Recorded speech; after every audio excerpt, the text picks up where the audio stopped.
Good morning, everybody. My name's Justin Blake. This is David James in full HD. Here comes Celia. The ladies are always late. Maybe that's not usual. Hi, Celia. Hi, good morning. It's a lady's prerogative, isn't it? Yeah. Just on time. To be late. Sorry. I think Kate's saying something. You're just asking about the link. I've just posted it for her. There we go. Here we go. A funny angle. Good morning. How are you all? Good morning. You've missed loads already. I'm sure I have. I've been getting myself organised, and that Kate is all you need to know about running a successful business. 5 o'clock, getting organised, and then suddenly it was like, oh my goodness, it's 7 o'clock. There we go, 7 o'clock on Wednesday. It's again, like Celia said, how does that happen? How does it come out? How does that happen? Creeps up on us. I did tell you I lost or gained a day a month or so ago when I spoke to my friend Jasper on the Friday morning in Singapore. It was evening in Singapore. For some reason, the rest of the day I thought it was Saturday. Wondered why the sailing club was closed. Wondered why. It can be whatever day you want it to be. But I got a whole day back because I thought it was a Saturday until about 6 o'clock, and then I realized it was a Friday. So I've got a full new day. But his dad says it could be any day you want it to be. Whatever day you want it to be. What day do you want it to be? There you go. Philosophical comment. It is just an arbitrary term. Anyway. Purpose, Celia, today, chapter 2. Purpose today, chapter 2. It's the shortest chapter. That's probably the most difficult one to crack. Yes. And the most important one, in a way. Well, I mean, obviously, I said last week, chapter 1's the most important. But after that, that's why we've got chapter 2 right after that, because actually, yes, you need to know what you want to do, what you want to achieve in life, but actually, yes, well, we want to make a profit from our business, which is obviously very important because we want to keep roofs over our heads and whatever. Once you start making that money, your motivation is very hard to keep going if you're not connected to some higher purpose. So it's really important to understand what you want your business to be achieving in the community. So in a healthcare business, it's mostly around getting people better, keeping them better. But it's really important to connect with that higher purpose so that it keeps your motivation going, but also keeps your staff's motivation going. And if you're focusing on that, then the profit will come. Yes, you do need to focus on the profit as well, and you do need to look at your numbers, which we are all very hot about numbers. But if you don't have that overall practice purpose to be aspiring to, it can make it very difficult to run a business. So whilst it's the shortest chapter, it probably takes the longest to complete. Yes. That's because it's an ongoing thing. It's never static. You think you've got it, and then it's like, oh my god, it's something different, and that's part of the fun. It's the journey which I kind of enjoy with the purpose bit. So I like that chapter. Not just because it was the shortest one, obviously. It's really interesting for me to revisit it because, like we said, I don't know when I filled this out, but it was sometime before my 40th, so I don't know how many years I did it. Hang on a minute, Kate. You're the one who does numbers, so if you can't work out when your 40th was, I'm a bit worried. But when I did the vision, I wrote down what was going to happen when I was 40. So how old was I when I wrote down the vision for when I was going to be 40? 32, 32, 29? I don't know. I haven't got a clue. But what's really interesting is, I think you're absolutely right, Celia. It takes you a decade to figure out the purpose. And I think what I did very quickly, too quickly, because that was easy for me to do and easy for the person completing it, was on the exercise 5, start putting the numbers in. So I filled the in with all the numbers of what does this mean in terms of appointments and quantity and blah, blah, blah, blah, because you can, but that's not really purpose. That's just the roadmap almost. And yeah, I don't think I did spend enough time on defining the sort of and I mean, now I think if I had to rewrite this book, I would spend more time writing, giving a bit more guidance about, different ways to come up with your purpose and different examples and different kind of just thought processes, because I think, we kind of put exercise 4 in there and, just come up with your practice purpose and just, well, actually, in retrospect now, I think, well, actually, I would have maybe put the Simon Sinek thing in, and, there are things that have come up after writing this book that I think would be really useful to include. So, one day in the rewrite, that might just go in there. Yes, I think that purpose is really deep, though, isn't it? It's you kind of. I mean, I remember working out my purpose, and I'm not even certain I've got it completely nailed yet. But there was I was having a conversation with a couple of my coaches about it even a couple of years ago, and once we started to drill down and down and down, there's a visceral response to it. It becomes more emotional. And you find yourself in kind of, weights lifted off shoulders, very kind of, filled with emotion about that message that you want to put out there. And when you get it, it's very obvious when you're helping somebody to find their purpose. You can see that their whole body language changes. It's a really amazing thing to see. Yeah, and I think that's exactly that. It's that emotional feeling about it that you connect with it.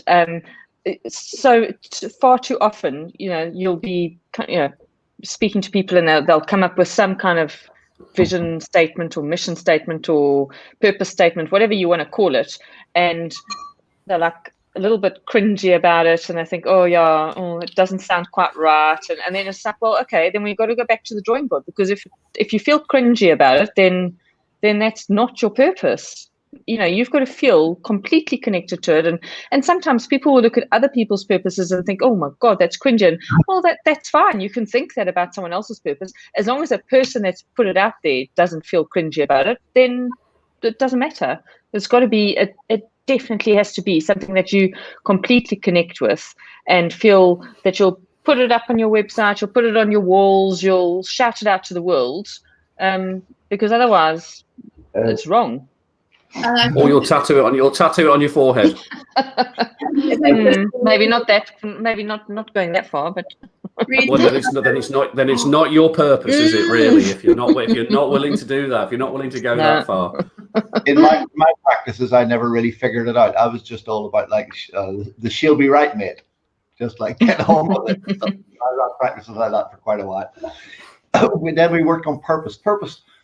God, I'm still probably trying to work that out. That was quite a journey with a lot of people. Still haven't figured it out. The purpose is to play as much tennis as possible, surely. That's Zen, Dave. That's Zen. Have you seen snail racing? Have you seen the snail racing? Read what I wrote for that exercise 4, and it is way. And I don't know. Let's say this is 10 years ago, something like that. I wrote it. It's way, way, way too generic, and any physio could have written it more or less. Excuse me, this might be a little bit of a weird request, but somebody wants to see the socks. There you go, Trip. Sorry. It's coming in the comments. Can you not see them? What? Everybody no.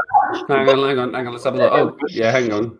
Celia? I think Trip needs to get himself onto a very different live stream, and probably one where he protects his browser a little bit as well. Yeah, okay, Trip.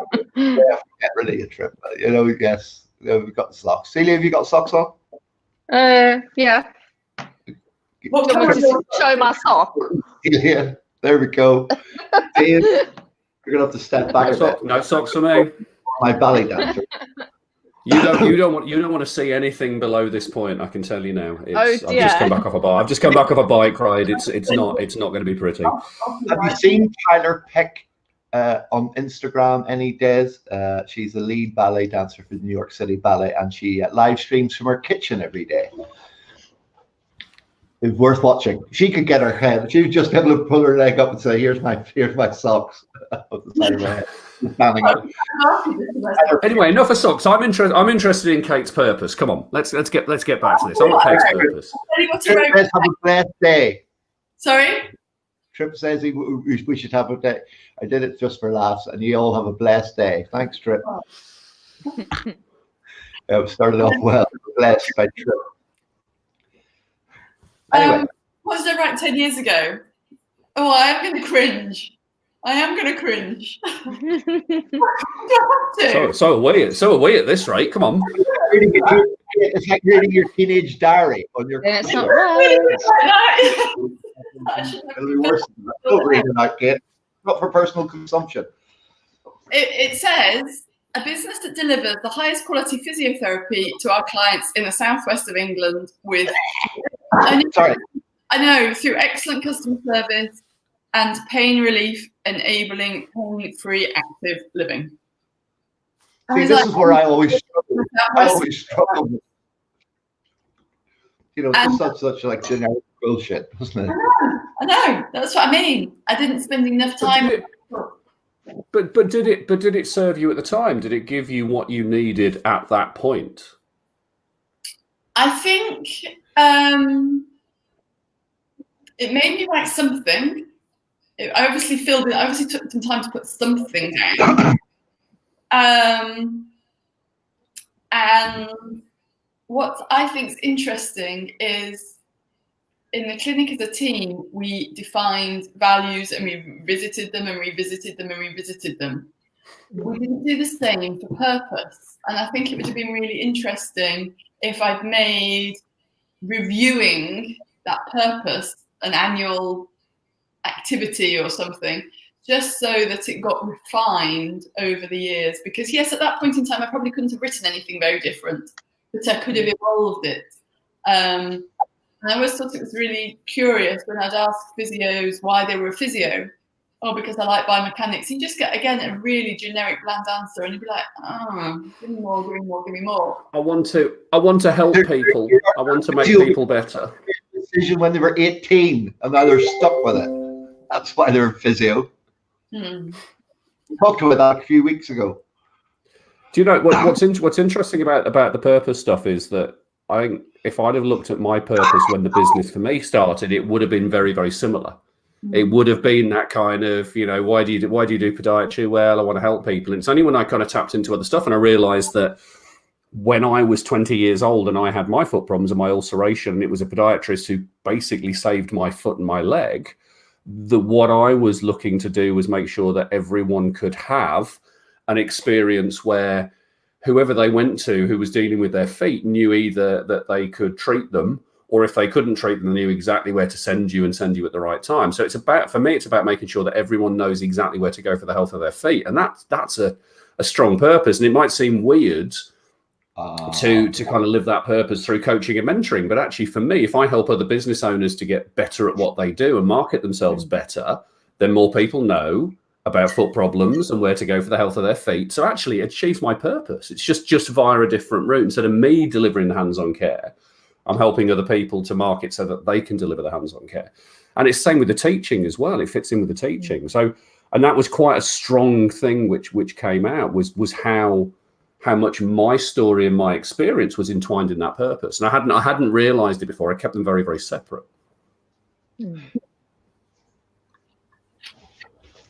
Yeah, and that's a conversation killer, isn't it? Eh? Look at that. I'm just surprised Justin's so quiet. Well, not really. But I'm still figuring it all out. It's like a therapy session, isn't it? Oh God. Kate. There was a chiropractor called Patrick Gentempo. We're going to chat with him in a few weeks. Met him in Dublin. Can't remember, 10 years ago. And again, he was like all that chiropractic stuff. I mean, you'd write out your purpose, and in the morning you'd hug it all out beforehand and chant the mantra and all this sort of. He's like, really? Come on, lads, should be right. Let's go. Yeah, still searching, finding it in tennis. Curious for your purpose when you didn't train as a clinician, but you're so committed to helping clinicians run their business better. Yeah, so I mean, I kind of probably fell into working with clinicians rather than any other type of business. But when I did start working with clinicians, I really just kind of fell in love with working with them. I just felt like I could bring a lot of value to them as opposed to other, so I did a lot of corporate coaching beforehand, and I just felt like I could bring more value to clinicians when I did, when I kind of got together with James, my previous business partner, and he had started working with osteos, physios, and chiros, or mostly osteos to start with. And I kind of, when I started working with him, I was just like, oh my word, I just love working with physios, osteos, and chiros. And but my purpose that I started with prior to working with any other business really was I want to connect people, and it's connection and transformation that really, really inspires me. And so if I can connect people with ideas or connect people with other people, and that's kind of just been my whole life purpose in a way. So I've always been the one that would start a book club, or start a supper club, or start a wine club, or introduce this friend to this friend, and just I kind of connect people for their benefit. If I can, if 1 + 1 can equal 3 or 4 or 5 or whatever, it's that to me that's what drives me. Is I always want to just see how I can connect people with people, or businesses with businesses, or so if I come across a person that needs a website, to work it all out, and that's it there in a nutshell. What? It's taken us about 18 or 20 weeks to work this shit all out, and that's it right there. It's all about connection. It's all about what you can do for other people without giving, without expecting to get back. Yes. Because it just makes their lives easier. It's like the World Wide Web. You describe it as a web of interconnectivity. That's what it's all about. And so I love hard journey to get here, hasn't it? It's a connection. And then for me, so I mean, I know in our book it says that we want to see every practice owner enjoying their work and achieving their vision. That is what it's all about. I want people to just love what they do. How many, we've spoken about this before, how many people hate getting up in the morning, hate their jobs, like just kind of when Monday morning comes, they're just like, oh my God, it's Monday again, like I can't wait for Friday. So there's a big thing about wanting people to really just love what they're doing. And practitioners, they love treating people. They love doing the physio bit of it, and they love doing the podiatry, and they love helping people and doing the actual technical bit of their job. But a lot of the time they don't feel confident, and they don't enjoy running their business. And that's what I want to help practice owners just kind of actually love running their business. Did you find the mindset from slightly different clinical groups was different or easier to? It's interesting because I mean, I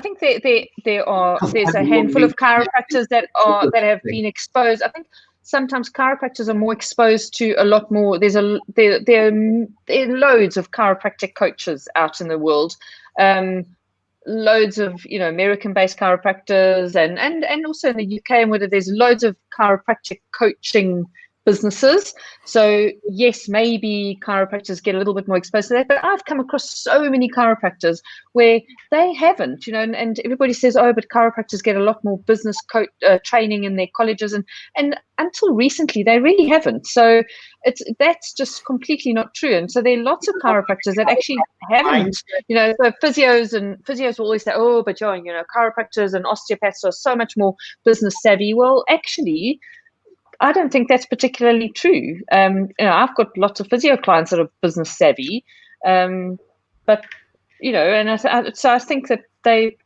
think they're all kind of in the same boat. Yes, maybe the chiropractors and osteopaths now get a little bit more in terms of the college. I mean, we go in and we lecture at the colleges, and we do a little bit of post-registration training with the chiropractors and stuff, but it's not it's not certainly not a business degree that they're getting, but that can be true for any other profession. How many hairdressers, then when they go and learn how to be a hairdresser, they don't get business coaching at the same time. When you become a solicitor, you don't get a business coaching, or business training kind of thing to go, this is how you're going to be a solicitor, but this is also how you're going to run a business. You don't get that. You go and you learn your trade. And that's why the four of us in the room here have businesses that support therapists to run their business. That it's just like you would get a personal trainer at a gym, or if you're wanting to, kind of learn to swim. Yeah, you get a coach, tennis coach. There you go. It's a natural thing that one should just say, well, if I'm going to run a business, I need a business coach. Just find the right one for you. If you want someone that's going to shout at you and push you, get Justin. If you want someone that's going to kind of get self-directed learning and stuff and motivate you, whatever, get Dave. And then if you want someone that is really going to be hot on numbers, get Kate. So it's about finding the right business coach for you to help you build that business. Or just hire all four of us. There you go. I think that's a really interesting point. Actually, it's like there's as many different people in the world, there's many different coaches for people in the world as well, and it's fine. I mean, I think I don't know if I've told the story on here before, where my first ever business coach was very much like Justin, was very much a get down and give me 20 coach. And that didn't work for me because it just bounced off me. Whereas my second coach was a really very kind of touchy-feely coach. And she was brilliant. She would actually, we would look at a lot of personal development stuff, and my turnover went up by 45% from one year to the next because she had the approach which worked for me. And it took me having one coach who was a brilliant coach, but just not for me, and having a coach who was for me, where the difference was immense. So it's finding the right person. Yeah, I'm not like that at all. Well, never would we have guessed that. I think you showed your true colours last week, actually. My coaching's quite fun because, but no, Celia, I would have thought, somebody goes along, they're going to choose profession, and they go along, they walk into the chiropractic thing, and the guy's got a Porsche of the Aston Martin outside, like some of them do, and he's running quite a busy, like switched-on clinic, and then they walk into a little, like up the back of a pharmacy, chiropody clinic. And it's like a little bit tatty around the edges, or another physio. I've always got the perception. And then they go off and then they decide, does that not attract that certain type of person to that type of profession? So Tripp, who was on, lives in Kent in Texas, and he is a professional wrestling referee. The guy who wanted to see the socks. He's an insomniac. That's why he's up at like 3 a.m. or whatever it is there, or like, it was probably only 1. I didn't go to bed about 2:30. Anyway, does not attract that type of person? So we attract professional wrestling coaches who like socks. Is that what you're saying? Okay, if that's I'm off to change audience, I'm off to change my entire business model. Bye. Then show the socks, and then he only did it for a laugh. Look, it's bad enough. It's bad enough that as a podiatrist, we've been trying to shift the are you into feet? Do you have a foot fetish question for many years? So we get this. A couple of people on Instagram. Just in the foot fairy, the foot whisperer, The foot whisperer, yeah, the foot whisperer. There's a story behind that, but I won't tell you now. Oh. No, please don't. Not before breakfast, anyway. A friend of mine, friends call me the foot whisperer. I fixed her foot in a bar. That's all I'm saying. Anyway, tonight. So David Justin involves, Tonight we're going to be doing foot whispering. We're going to be talking about what the F is all this biomechanics stuff about at 8 o'clock. Because there's a lot of people out there struggle with biomechanics and about foot function, and we're going to try and demystify it a little bit. Can I also? That sounds really good, but can I also drop a little kind of plug in here for something which Kate is doing next week, which is a 5-day Understand Your Clinic Finances challenge, which we're going to get the details out later on today. Really? Ooh. We are, yeah. Oh dear, mucked this up completely now. Justin, I can introduce you to a coach who can help you to use IT as well. 15-year-old in. Anyway, it's what the F is all this biomechanics stuff about. There's 34 people going. Why do people say maybe? Just go. They don't know how to make a business. Then they can join the 5-day challenge tomorrow. Go. Tell us all about the 5-day challenge. Make sure that they can pay their rent once they know their biomechanics. Yeah. I think that's the other part of this is I think you've got to work on both. You've got to be a good clinician and we're clinicians. Clients take for granted your clinical expertise, and you've got to be a good clinician. It's not. Well, tell me, Kate, your clinical expertise now at the moment, because we're putting our heads together with a couple of the brightest and the brave. You know Dave O'Sullivan. I think you met him up in Hartlepool. Dave's coming on in a week or two. We're going to talk, what the hell is anybody going to do now?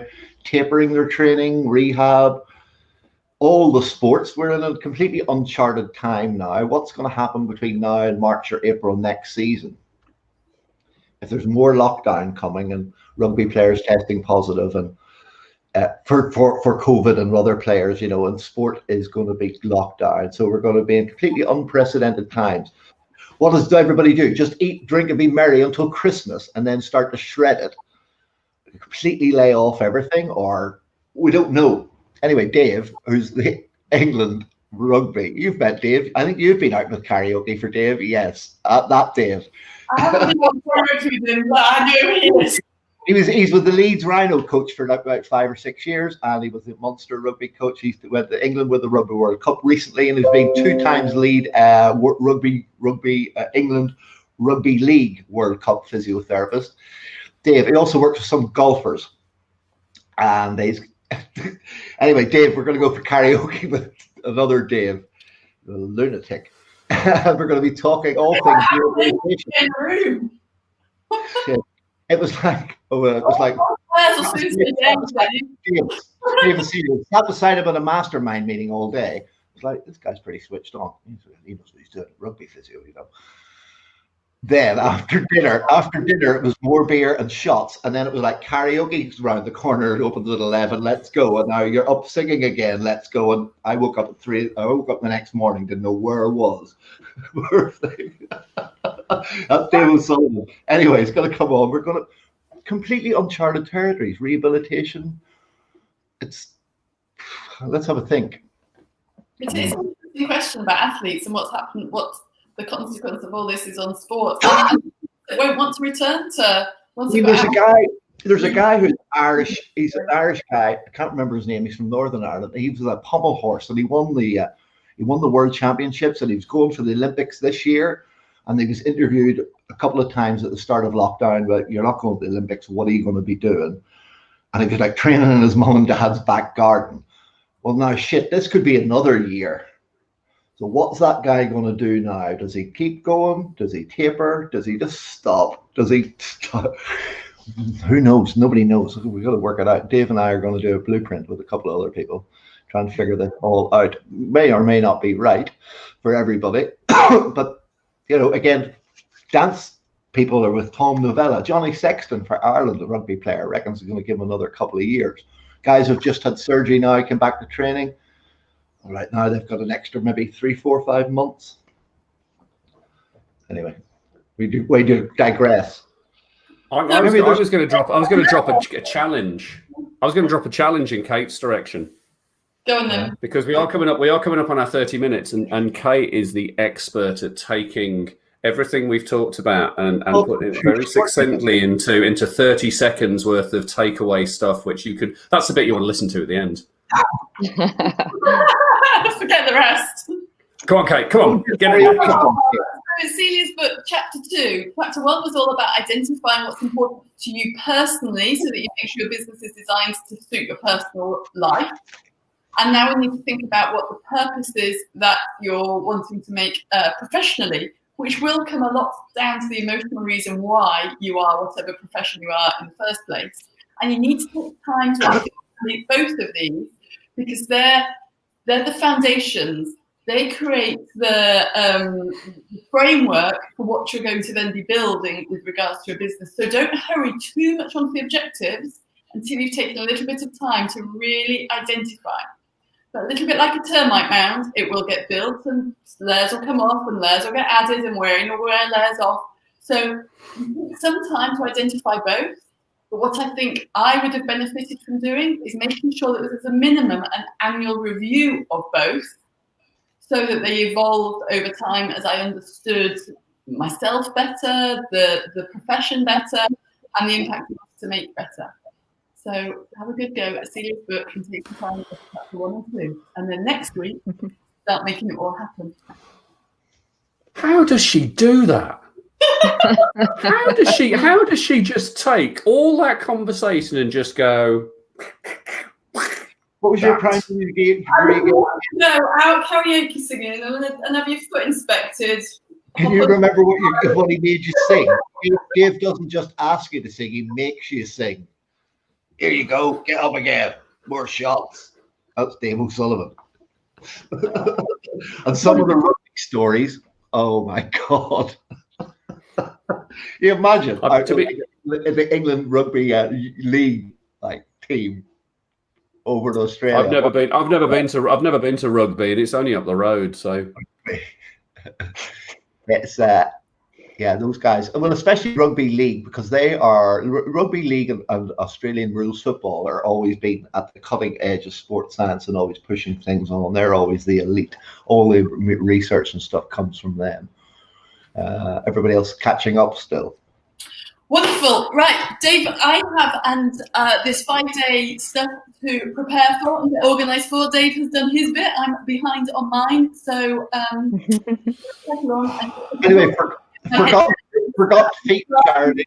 Just to mention it again, Forgotten Feet, great charity in the UK, doing sterling work. Forgotten Feet next year.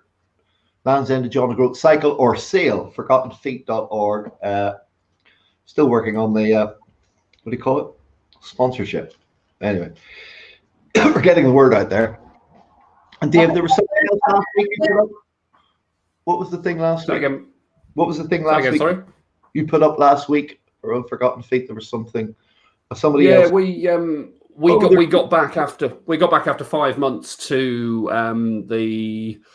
the venue in Birmingham, which we provide Forgotten Feet from. So there was me, Abid, Dr. Foot, and Debbie went out and treated a number of people at a shelter, and it was immense. It was absolutely immense. Just some amazing people. In fact, a load of people we'd not met before because of the transient nature of the homeless population in Birmingham.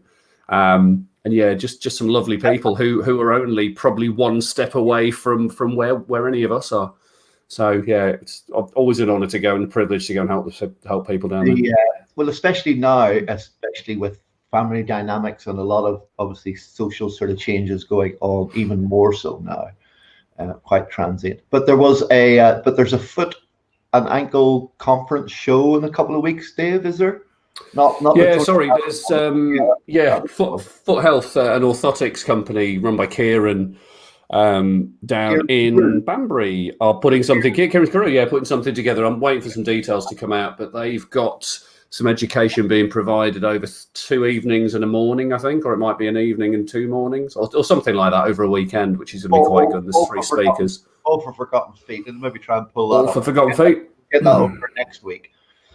That's going to be good. Yeah, it's interesting stuff, definitely. So next week we're talking pipeline. Yeah. Woohoo! Whoop, whoop. Well, that's your speciality, Dave and Dustin. And this evening we're going to be talking this. What the F is all this bad mechanics about?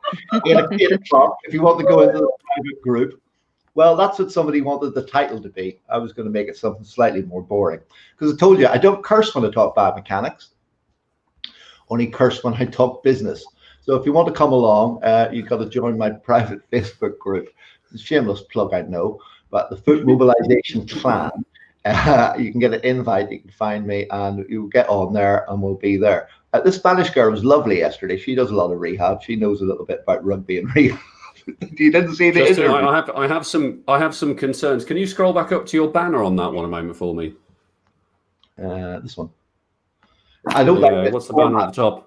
This format. Yeah, I think your immediate concern is that you actually have no legs below just above the knee, so you probably need to get that sorted before mobiling anyone else. If we can revert back to the old version of Facebook, how do we get there? It actually looks fine. I haven't got the new version of Facebook yet, so I haven't done it, but I defaulted to it anyway. You didn't see the interview? She's Spanish. She played rugby. She told me she used to be a hooker. Well, yeah. But then she was taking the piss because she knew exactly what it meant. She spent 3 months in Cork learning English. I was like, when you went to Cork, you obviously we like the challenge. If you can learn English in Cork, you can learn English anywhere. Have you heard the Cork accent?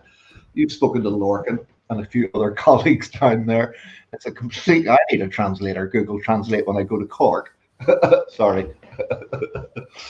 Up the rebel. Anyway. Hey guys. We're gonna go. We're gonna wrap up. We're gonna go. We're gonna have a chat. Need to go. Bye, everybody. See you, Trip. See you soon. Bye-bye. Bye.